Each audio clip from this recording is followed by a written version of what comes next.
Hello,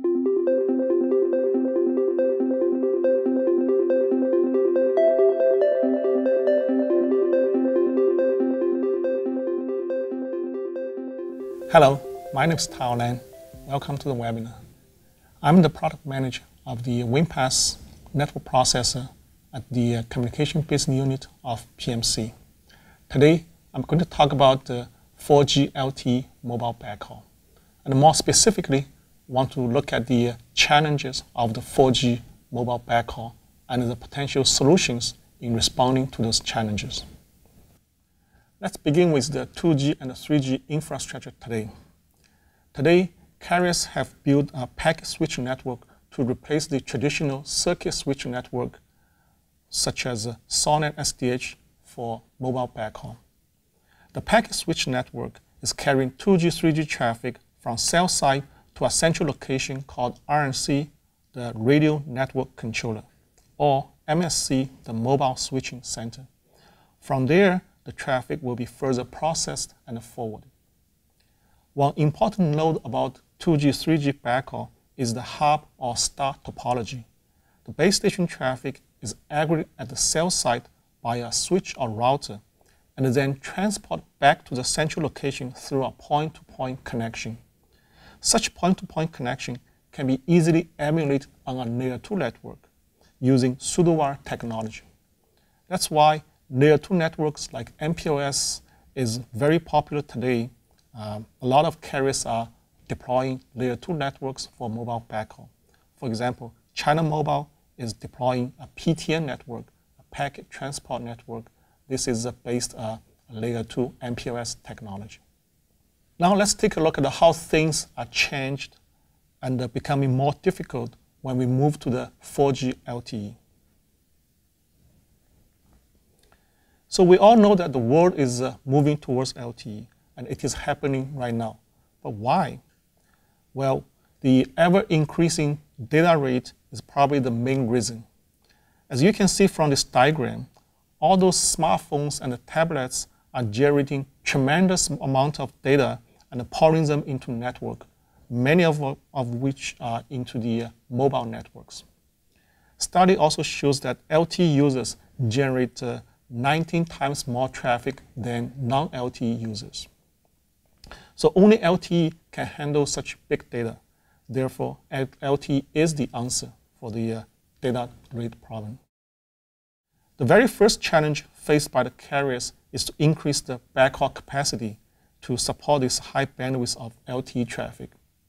For example, the cell site router used to connect to a 3G base station with a fast Ethernet link. Now they have to be upgraded to a gigabit Ethernet link or even 10 gigabit Ethernet port in order to connect to a LTE base station. Another fundamental change on LTE backhaul is the network topology. LTE has adopted a flat IP structure in which the radio network controller is no longer existing. Cell site traffic doesn't have to go all to the same central location. Instead, LTE base station can send traffic to multiple access gateways. And the LTE base station or eNode B can also exchange traffic among themselves. So the 3G hub model has been replaced by a IP mesh topology. As the result, the backhaul network needs to be upgraded from layer 2 to layer 3 in order to support such IP routing. With the introduction of layer 3, the backhaul equipment is required to add more functions such as VPN, OEM, and synchronization, all at layer 3 level. There are many ways of deploying LTE. New LTE cells can be created. New LTE base stations can be installed on an existing cell tower together with 2G and 3G base stations. Or a 3G base station can be upgraded to a LTE through a replacement of the radio head and the software upgrade. Either way, carriers have to manage new 4G base stations co-located with existing 2G and 3G installations. Carriers can save a lot of CapEx investment if the same cell site router is able to support both LTE backhaul as well as the 2G, 3G backhaul. In order to do so, such cell-side router must have this multi-service capability. They should have Ethernet ports and a service to connect to the LTE base station. At the same time, they should also provide TDM interface, such as T1, E1, and pseudowire functions for 2G or 3G backhaul. Multi-service capability is an important feature to allow the carriers to maximize its return on their investment. The concept of LTE small cell also has a big impact to the backhaul. What we are showing here is the mixture model of macro cell surrounded by a few small cells, anywhere from 2 to 10. This is a very popular option being considered by many LTE carriers. The small cells are able to increase the throughput and the coverage. In this model, the macro cell traffic is backhauled through a cell-side router. The small cell traffic will be backhauled to a nearby macro cell or a cell-side router using any connection available. Microwave and broadband access are the two very promising technologies for small cell backhaul. LTE small cells are bringing more traffic and users to the network. As a result, the backhaul network needs to be scaled up for its performance and the dimensions. For example, the number of flows, the forwarding table size, the number of OEM sections, they all need to be increased to accommodate the larger number of small cells. LTE small cells will also expedite the deployment of IPv6 in countries like China, who are already facing the shortage of IPv4 address for mobile users and for the base stations. So when it comes down to the equipment vendors, it means that they need to provide a new type of equipment that has been optimized for LTE with more resource and with full support of IPv6. IEEE 1588 and the Synchronous Ethernet are the two important synchronization technologies being used for mobile backhaul. Typically, Synchronous Ethernet is used to frequency synchronization, and 1588 is used for phase or time of the day synchronization. Apparently, the changes in the LTE backhaul also brought some new challenges in the area of timing and synchronization. Number one, the larger number of LTE small cells or the 1588 clients generate a big burden to the 1588 master. One solution is to implement boundary clock on the macro cell or on the cell-side routers to offload the 1588 master. Number two, the introduction of layer 3 and the backhaul network adds more latency and delay variation to the 1588 packets. It will degrade the 1588 performance. So the boundary clock and the transparent clock becomes more critical for the switch and the router elements used in the LTE backhaul. Here is an interesting challenge for small cell synchronization. It is expected that LTE small cells will use any type of mediums available for its backhaul. A microwave and a broadband access are the most obvious candidates. Assuming we have DSL or PON in between the small cell and the 1588 server, the small cell will run 1588 slave mode trying to recover time of the day from the server. This looks like a very basic configuration, but unfortunately it will not work. Both DSL and PON have excessive delay, and even worse, they have asymmetric delay between the uplink and the downlink. Such asymmetric and excessive delays will kill the 1588 application on top of it. So carriers are searching for solutions to support 1588 over broadband access. There are several ways to solve the problem. Special features must be added to the PON or DSL design in order to support 1588 operations. In some geographic areas, there might be several backhaul connections coexisting at the cell site. For instance, there might be a E1 or T1 from the old 2G, 3G backhaul. Then there will be additional microwave link for LTE backhaul. If both TDM and the microwave connections could be bundled together as a single pipe, it will bring some valuable benefits to the carriers. Firstly, the carriers can enjoy more bandwidth from the combined connections. And secondly, the bundle will also offer redundancy and protection. There are technologies available today that can bundle different types of Ethernet links together as a group. The links can be any physical or virtual Ethernet connection. The link can also have a fixed or variable data rate. Such bonding technology will bring unique benefit to the LTE backhaul. The expected larger scale of LTE deployment, especially the LTE small cells, will also create a big problem for carriers to manage and administrate the backhaul network. Carriers are eager to find a solution to simplify the network management and to reduce the OpEx. SDN, or software-defined network, is a promising technology for this by allowing an open and a standard way of configuring and managing the backhaul equipment. In order to support SDN, equipment vendors need to support protocols such as OpenFlow in their control plane and the network management system. They also need to upgrade the data plane to be OpenFlow compatible. Now that we have seen so many changes and challenges of the LTE backhaul, let's look at the PMC's response to those challenges. Carriers are usually the first ones to face the LTE challenge. They have already realized the need to upgrade the existing backhaul network to support more traffic, to support more layer 3 functions, and to support 2G, 3G, and 4G co-location. Ultimately, carriers want to have an LTE optimized network and infrastructure to streamline the CapEx and OpEx.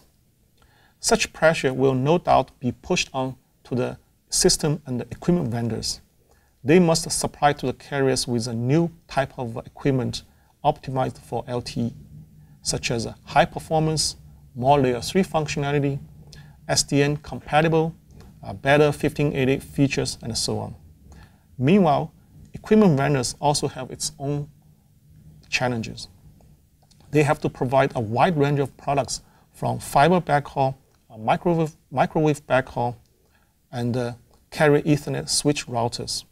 These products often have many functions and designs in common. Vendors would love to streamline the R&D resource by adopting a solution that offers a common architecture, yet has the flexibility to add differentiations. Eventually, it comes down to the component or chip vendors like PMC to provide a solution to meet system vendors' requirements. PMC's answer for all of those is an integrated solution combining a purpose-built processor and a carrier-grade software. The latest addition to the WinPath family, the WinPath 4 processor, is PMC's answer to LTE backhaul challenges. WinPath 4 is purposely built for LTE, as we believe that a general-purpose processor won't be able to address all the challenges in the most optimal way. With WinPath 4, we developed our architecture, the performance, the interface, and the features all surrounding the LTE requirements. WinPath 4 has a router-on-chip architecture in anticipating the migration towards layer 3 and IPv6. It comes with multi-service interface and the capability to support the co-location of 2G, 3G, and 4G base stations. The forwarding engine inside WinPath 4 is made compatible to OpenFlow implementation. As I mentioned earlier, the equipment vendors are trying to streamline the R&D effort. They usually have different product lines serving different type of backhaul market. They have products for the fiber backhaul, a product for the microwave backhaul, and a product for carrier Ethernet access. These products share many common functions and features, but at the same time, they all have something unique and special. So PMC has answers for this type of challenge.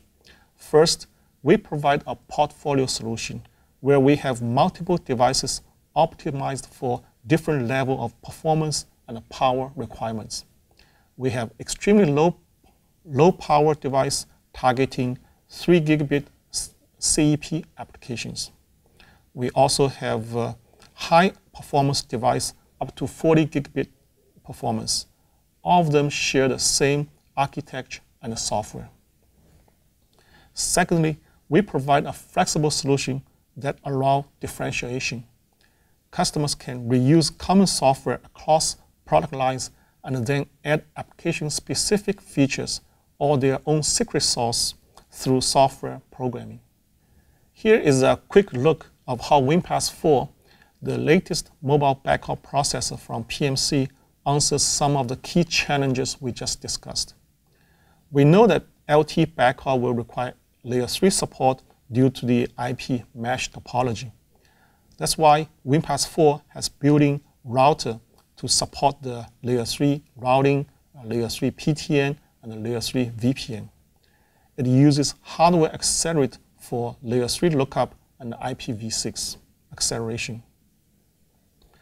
We also know that LTE small cells will impact backhaul network from many angles. The need for higher throughput, more table resource, synchronization issue, and the 1588 over PON DSL problem. PMC has thought all about that, and then we come up with the solution in the WinPath 4. Last but not least, WinPath 4 has been prepared for future SDN debut in the mobile backhaul. Its architecture and forwarding plane are made compatible to OpenFlow. So over the last decade, PMC has provided solution for each generation of mobile backhaul technology, from 2G to 3G, and now WinPath 4 for 4G. As a leader in this market, PMC has accumulated tremendous expertise. All of our know-how and innovations are reflected in the design of WinPath 4. WinPath 4 has incorporated many leading-edge technologies specifically designed and created to respond to the LTE backhaul challenges. The programmable architecture has been optimized for LTE throughput. The carrier class switch and routers are integrated. Layer 3 functions are accelerated. OEM and quality of service are enriched. Forwarding engine is OpenFlow compatible. All of those innovations drive WinPath 4 to become the best-in-class, purpose-built mobile backhaul processor for LTE. We have seen some fundamental differences between LTE and the 3G in terms of network topology, base station deploy model, and data rate requirements. All of those impose a challenge to both carriers and the equipment vendors. Carriers are struggling to upgrade the backhaul network while minimize its CapEx and OpEx expense. Equipment vendors are expected to supply new type of equipment which are optimized for LTE. As a component solution provider like PMC, we have launched WinPath 4 to answer those challenges. With a carrier class switch router on the chip architecture, and an OpenFlow compatible forwarding engine, and lots of features purposely designed for LTE backhaul, PMC's WinPath 4 allows the industry to keep pace with the evolution of mobile backhaul networks and the response to the need of emerging wireless technologies. Thank you for watching the webinar. If you'd like to get more information about WinPath 4 and PMC's solution about mobile backhaul, you are welcome to visit www.pmcs.com. Thank you.